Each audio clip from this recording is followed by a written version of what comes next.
آج انہوں نے ڈونلڈ ٹرمپ صاحب پہ بہت تنقید کیا ہے کہ ڈونلڈ ٹرمپ کون ہوتے ہیں کہ جناب انہوں نے یہ سٹیٹمنٹ دے دیا کہ پاکستان اور انڈیا جو ہے وہ سیز فائر پر راضی ہو گئے ہیں. Mister Goswami, you are a loser. You must accept that Pakistan won this war on military as well as on diplomatic front. Donald Trump actually gave a face saving to India. You tried to win this war through fake news, but you lost it badly. You actually damaged India, not Pakistan. اس پر سفارتی محاذ پر ہم جیت گئے ہیں اور India کو دراصل Donald Trump نے ایک فیس سیونگ دی ہے. وہ انڈیا جہاں پر کہ 40% پاپولیشن کے پاس کوئی واش رومز نہیں ہیں, وہ یہ ثابت کرنے کی کوشش کر رہا تھا کہ وہ اس خطے کا بلی ہے, اس خطے کا بدماش ہے. اس نے ہم پر جنگ مسلط کی, ہم نے اس کو اس جنگ میں چاروں شانے چت کیا ہے, ان کی ایسی کی تیسی پھیر دی ہے.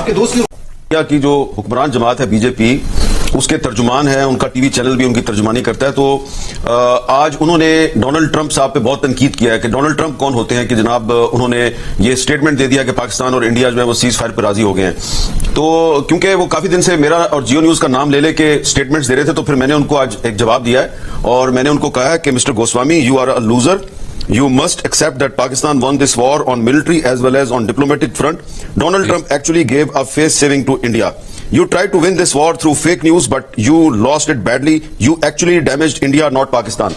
اب میں آپ کو یہ ثابت کرتا ہوں with facts کہ پاکستان جو ہے یہ جنگ ملٹری کے محاذ پہ, جنگی محاذ پر اور سفارتی محاذ پہ کیسے جیت گیا. یہ تو آپ مجھے بتانے کی ضرورت نہیں کہ میڈیا کے محاذ پہ تو ہم جیت گئے ہیں, کیونکہ انڈین میڈیا کے خلاف تو انڈین پبلک جو ہے وہ مظاہرے کر رہی ہے اور ان کو گالی گلوچ کر رہی ہے. دیکھیں فیکٹس جو ہیں وہ آپ کے سامنے رکھتا ہوں.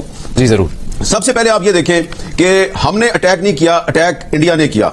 انڈیا نے پہلے ہم پر جھوٹ کا اٹیک کیا, فالس پروپیگنڈے کا اٹیک کیا, ہم نے کوئی اس کا جواب نہیں دیا. انہوں نے 7 مئی کی رات کو ہم پر جب اٹیک کیا, سیولین ٹارگٹس کو انہوں نے ہٹ کیا, عورتوں اور بچوں کو انہوں نے شہید کیا. تو ہم نے صرف اپنا سیلف ڈیفنس کیا. اس سیلف ڈیفنس میں اس دور جدید کی سب سے بڑی جو ہے وہ ڈاگ فائٹ ہوئی پاکستان ایئر فورس اور انڈین ایئر فورس کے درمیان, جس میں کہ بڑی تعداد میں پاکستان کی طرف سے بھی اور انڈیا کی طرف سے بھی ہوائی جہاز انوالو تھے. ایک دوسرے کے آمنے سامنے تھے. پاکستان کے کم تھے, انڈیا کے زیادہ تھے. ٹوٹل جو آمنے سامنے جہاز تھے ان کی تعداد 112 کے قریب تھی. اس میں جو فگر ہے وہ یہ بتا رہی ہے کہ 5-0 کا رزلٹ ہے. پاکستان نے ان کے 5 جہاز گرائے انکلوڈنگ 3 رافالز, اور پاکستان کا ایک بھی جہاز نہیں گرا. دوسری بات, اس کے بعد انڈیا نے پھر ہم پر ڈرون اٹیکس کیے. انہوں نے تقریباً 80 کے قریب ڈرونز جو ہیں وہ پاکستان پر انہوں نے فائر کیے.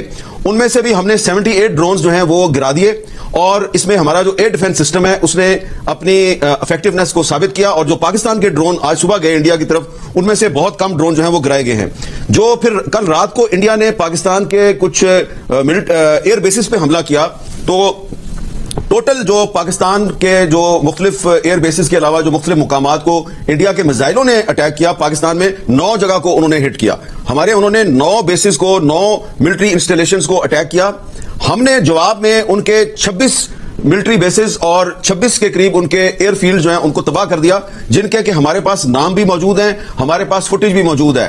تو آپ نے ہمارے 9 بیسز پہ حملہ کیا, ہم نے 26 پہ آپ کو جواب دیا. اور سب سے اہم بات کہ جو ان کا ایک بیلسٹک میزائل تھا جس کا نام تھا برہموس, ہم نے جناب ان کا جو برہموس میزائل ہے اس کو بالکل نہ صرف یہ کہ اپنی فضائی حدود کے اندر آنے سے پہلے تباہ کر دیا, بلکہ اس کو نیوٹرلائز کیا. اور ہم نے ان کے بہت سے ایک بڑا بریگیڈ ہیڈ کوارٹر تباہ کیا, ان کا بٹالین ہیڈ کوارٹر تباہ کیا. ان کی جو آرمی کی کیجویلٹیز ہوئی ہیں وہ چھپا رہے ہیں ہم سے. تو یہ تو ملٹری کے محاذ پہ, ملٹری فرنٹ پہ ہماری ایئر فورس نے, ہماری بری افواج نے جو ہے وہ بہت بھرپور طریقے سے انڈیا پر ایک فتح حاصل کیا ہے. ایک بات. دوسری, اب آئے یہ جو ڈونلڈ ٹرمپ پہ تنقید کر رہے ہیں, پاکستان نے ڈپلومیٹک فرنٹ پہ بھی انڈیا کو بہت بڑی شکست دیا. بلکہ یہ جو انڈیا نے آج سیز فائر ایکسپٹ کیا ہے, تو یہ ان کی ملٹری شکست کا بھی اعتراف ہے, ان کی سفارتی شکست کا بھی اعتراف ہے. اب اس میں دیکھیں کہ کیسے ہماری ڈپلومیٹک فرنٹ پہ یہ فتح ہے. جی, چائنا جو ہے وہ ایک اہم خطے کی پاور ہے, وہ کھلم کھلا پاکستان کے ساتھ کھڑا تھا. ترکی جو ہے وہ پاکستان کے ساتھ کھڑا تھا. اس کے علاوہ آذربائیجان سمیت سینٹرل ایشین سٹیٹس کچھ وہ ہمارے ساتھ کھڑی تھی. اور عام تاثر یہ تھا کہ امریکہ اور یورپی ممالک جو ہیں یہ انڈیا کے حمایتی ہیں, اور امریکہ اور انڈیا کے کچھ اسٹریٹجک پارٹنرشپس ہیں, تو امریکہ جو ہے وہ انڈیا کے پیچھے جا کے کھڑا ہو جائے گا. لیکن اس دفعہ انڈیا جو ہے اس کو امریکہ کی حمایت حاصل نہیں ہوئی. امریکہ سمیت اکثر یورپی ممالک جو ہیں وہ نیوٹرل تھے, اور صرف ایک دنیا کا ملک تھا جو کھل کے انڈیا کی حمایت کر رہا تھا, اس کا نام اسرائیل ہے. تو انڈیا کے ساتھ صرف کھل کر اسرائیل کھڑا تھا, پاکستان کے ساتھ کھل کر چائنا بھی کھڑا تھا, ترکی بھی کھڑا تھا, بہت سے گلف کنٹریز کھڑے تھے. اور اس دوران یہ جب جنگ ہو رہی تھی تو ان the middle of this war